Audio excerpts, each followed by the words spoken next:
দুধনৈত অন্ধবিশ্বাস বিৰুদ্ধ দিৱস 2025 পালন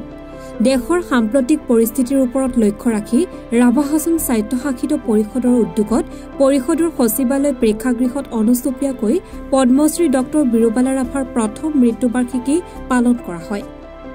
ডাইনী প্ৰথা অন্ধবিশ্বাস আৰু কুসংস্কাৰ বিৰুদ্ধে সাহসেৰে যুঁজ দি অহৰহ সমাজখন নিকা আৰু কুসংস্কাৰ মুক্ত কৰাৰ হকে কাম কৰা ডক্টৰ বিৰুবালা ৰাভা স্বৰ্গগামী হোৱা আজি এটা বছৰ সম্পূৰ্ণ হ'ল। এই বিশেষ দিনটোত ৰাভা হাছং স্বায়ত্তশাসিত পৰিষদৰ অধ্যক্ষ উপাধ্যক্ষ সচিব নৱনিৰ্বাচিত পৰিষদসকল ৰাভা জাতীয় দল সংগঠনৰ নেতৃবৰ্গৰ উপস্থিতিত বন্তি প্ৰজ্বলন কৰি প্ৰয়াত বিৰুবালা ৰাভাৰ প্ৰতিচ্ছবিত মালাৰ্পণ কৰি শ্ৰদ্ধাৰে স্মৰণ কৰে পৰিষদৰ মুখ্য কাৰ্যবাহী সদস্য টংকেশ্বৰ ৰাভাই। আপোনালোকে আটাই অৱগত যে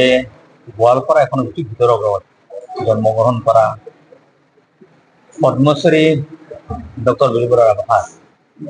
2024 চনৰ আজি 13 তাৰিখে এগলীলা সম্পৰ্ক হৈছে আৰু তেখেতৰ মৃত্যুৰ দিনটোত অসম চৰকাৰে ইতিমধ্যে এই 13 তাৰিখে অন্ধবিশ্বাস বিৰোধী দিৱস হিচাপে উদযাপন কৰা হ'ব তাৰ সিদ্ধান্ত গ্ৰহণ কৰিছে আৰু ৰাভা হাছং অট'নমাছ কাউন্সিলত আমি সিদ্ধান্ত গ্ৰহণ কৰিছোঁ। কিন্তু আজি দেশৰ সাম্প্ৰতিক পৰিস্থিতি এই সাম্প্ৰতিক পৰিস্থিতিৰ প্ৰতি লক্ষ্য ৰাখি দেশৰ সাৰ্বভৌমত্বৰ প্ৰতি লক্ষ্য ৰাখি দেশবাসীৰ হকে যিসকল সৈন্য বাহিনীয়ে যুঁজ দি আহিছে মৃত্যুবৰণ কৰিছে তেখেতসকলৰ প্ৰতি শ্ৰদ্ধা জনাই আমি পদ্মশ্ৰী বিৰুবালা ৰাভাৰ যি মৃত্যু দিৱসটো আজি অতি অনুষ্ঠিতভাৱে আমি কাউন্সিলৰ কেম্পাছতে আমি অনুষ্ঠান কৰিছোঁ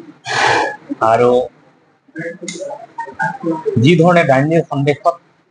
কুসংস্কাৰ অন্ধবিশ্বাসৰ বলি হৈ যিমান নিৰীহ মানুহৰ মৃত্যুবৰণ কৰিবলৈ হৈছিল সেইসকলৰ বা সেই কুসংস্কাৰৰ বিৰুদ্ধে তেওঁ যি ধৰণে এখন যুঁজ দিছিল যি যুঁজত কুসংস্কাৰ অন্ধবিশ্বাস বা ডাইনীৰ সন্দেহত যিসকল নিৰপৰাধী মৃত্যু হৈছিল গোৱালপাৰা জিলা নহয় গোটেই অসমতে সেইটো কমাই দিবৰ কাৰণে তেওঁ সক্ষম হৈছিল, ছাকচেছ হৈছিল, যাৰ কাৰণে ৰাষ্ট্ৰসংঘলৈকে তেওঁ নিমন্ত্ৰিত হৈছিল, ভাৰত চৰকাৰে স্বীকাৰ কৰিবৰ কাৰণে বাধ্য হৈছিল, যাৰ ফলশ্ৰুতিত পদ্মশ্ৰী এৱাৰ্ড ঘোষণা কৰিছিল। গতিকে সেইগৰাকী মহিয়সিনী নাৰীক আমি অনুষ্ঠিতভাৱে আমি শ্ৰদ্ধাৰে কৰিছোঁ, তেওঁৰ আত্মাৰ আমি সদ্গতি আমি কামনা কৰিছোঁ আৰু আমি তেখেতে প্ৰমাণ কৰি থৈ গ'ল যে এখন সমাজ সংস্কাৰ কৰিবলৈ হ'লে বা অন্ধবিশ্বাস দূৰ কৰিবলৈ হ'লে কোনো ধৰণৰ ফৰ্মেল শিক্ষাৰ প্ৰয়োজন নাই, কোনো ধৰণৰ বিশ্ববিদ্যালয় পৰ্যায়ৰ শিক্ষাৰ প্ৰয়োজন নাই। তেনেকুৱা ব্যক্তিও এখন সমাজ সুন্দৰভাৱে সংস্কাৰ কৰিব পাৰে, সেই কথা পদ্মশ্ৰী ডক্টৰ বিৰুবালা ৰাভাই প্ৰমাণ কৰি থৈ গ'ল। গতিকে আজিৰ প্ৰথম মৃত্যুবাৰ্ষিকীত তেখেতক আমি শ্ৰদ্ধাৰে কৰিছোঁ আৰু ৰাভা হাছং অট'নমাছ কাউন্সিল তৰফৰ পৰা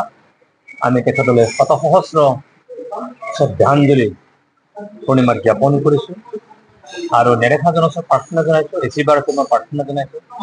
ভগৱানৰ ওচৰত প্ৰাৰ্থনা জনাইছোঁ তেখেতৰ আত্মাই শান্তি লাভ কৰক, স্বৰ্গৰ শান্তি লাভ কৰক আৰু তেওঁ তাৰ পৰাই আমাক এনেধৰণৰ অন্ধবিশ্বাসী যিখন যুঁজ